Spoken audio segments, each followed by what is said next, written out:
और चलिए, क्योंकि देखिए खतरा बड़ा है और फिर से एक बार सावधान और सतर्क हो जाने की जरूरत है, तो एबीपी न्यूज आपको लगातार इस खबर से जुड़ा अपडेट तो दे ही रहा है, साथ ही हम अपनी जिम्मेदारी के साथ आपको आगाह भी करना चाहते हैं, आपको सतर्क भी करना चाहते हैं। इसीलिए एक्सपर्ट से भी सलाह लगातार आपको हम दिलवाएंगे। हमारे साथ कई खास मेहमान जुड़ गए हैं।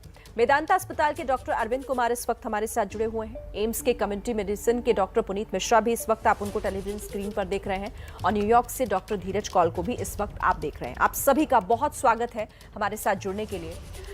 सबसे पहले डॉक्टर अरविंद, आपका रुख कर लेते हैं, क्योंकि देखिए अब मैं क्या कहूं, मैं इसे एक नया खतरा कहूं, क्योंकि 2 लोगों में इस बात की पुष्टि होना, तो क्या भारत के लिए अब ये खतरा बढ़ गया है?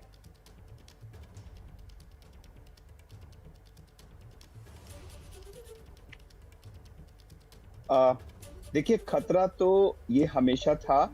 हम हमेशा से ये जानते थे कि ये वायरस कभी भी म्यूटेट होकर के वापस आ सकता है, और इसीलिए बराबर ये बात प्रधानमंत्री से लेकर और डॉक्टर्स तक सब लोग कह रहे थे कि वैक्सीन भी और वैक्सीन के बाद भी ढिलाई नहीं करनी है, क्योंकि ये सबको विदित था कि कभी भी ये वायरस म्यूटेट होकर वापस आ सकता है। म्यूटेशन इसको माइल्डर, लेस इन्फेक्शियस भी बना सकता है, और म्यूटेशन इसको स्ट्रॉन्गर, मोर इन्फेक्शियस और मोर लीथल भी बना सकता है।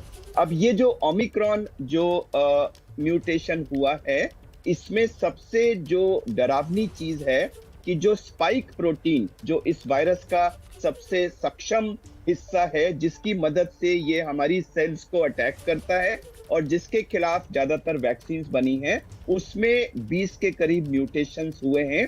यानी इसने अपनी स्पाइक प्रोटीन का जो स्ट्रक्चर है उसे चेंज कर लिया है। अब इसमें 4 चीजें मूल होती हैं।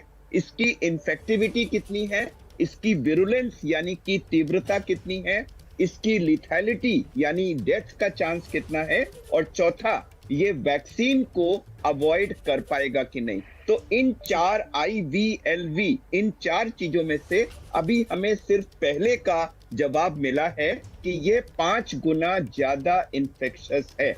दूसरा, विरुलेंस के बारे में इनिशियल रिपोर्ट्स ये कहती हैं कि शायद, मैं रिपीट करूंगा, शायद यह कम इन्फेक्शियस है, लेकिन मैं ये भी कहूंगा कि अभी बहुत अर्ली है इसके बारे में कुछ भी कहना। और तीसरा, यानी लिथैलिटी कितनी है और वैक्सीन को ये अवॉइड कर पाएगा कि नहीं, इन सभी सवालों का फाइनल जवाब अभी आना बाकी है। तो कुल मिला के यह एक खतरा जरूर है, लेकिन पैनिक की जरूरत बिल्कुल नहीं है। हम उसी मुद्दे पे लौटते हैं कि वैक्सीन और जो बेसिक कोविड एप्रोप्रिएट बिहेवियर है, उसको और सख्ती से दोबारा, पिछले चंद महीनों में हम सब में ये फीलिंग्स आ गई थी कि शायद कोरोना हमारे देश में कंट्रोल हो गया है, और हम सब देख रहे थे कि लाइफ नियर नॉर्मल की तरफ आ रही थी। तो ये एक खतरे की घंटी है कि अभी भी हम चाहें या ना चाहें, लाइफ नॉर्मल आने का समय नहीं आया है, और कोविड एप्रोप्रिएट बिहेवियर एक,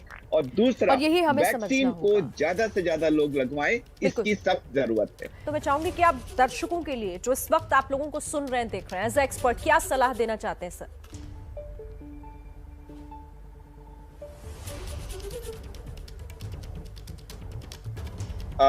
देखिए, सलाह बहुत ही क्लियर है कि एक नया खतरा हमारे सामने पुनः आ गया है।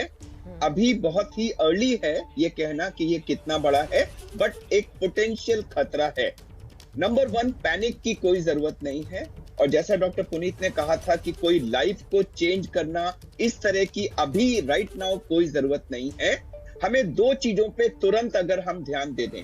नंबर 1, अभी भी करोड़ों लोग देश में ऐसे हैं जिन्होंने एक वैक्सीन लगवाई है, एक डोज, सेकंड डोज नहीं लगवाई है। मैं सारे दर्शकों से जो इस समय इस प्रोग्राम को देख रहे हैं, विनम्र विनती करूंगा कि अगर आप उनमें से एक हैं, तो तुरंत अभी नियरेस्ट वैक्सीनेशन सेंटर में जाके अपनी सेकंड डोज लगवाएं।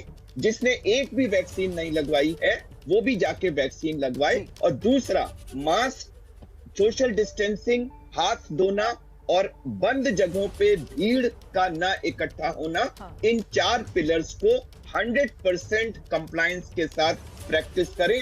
आज की तारीख में यही हमारा बेस्ट डिफेंस है। ठीक है सर, तो जो आप बता रहे हैं, मुझे उम्मीद है कि लोग सुन रहे होंगे और इसे अपनाएंगे भी।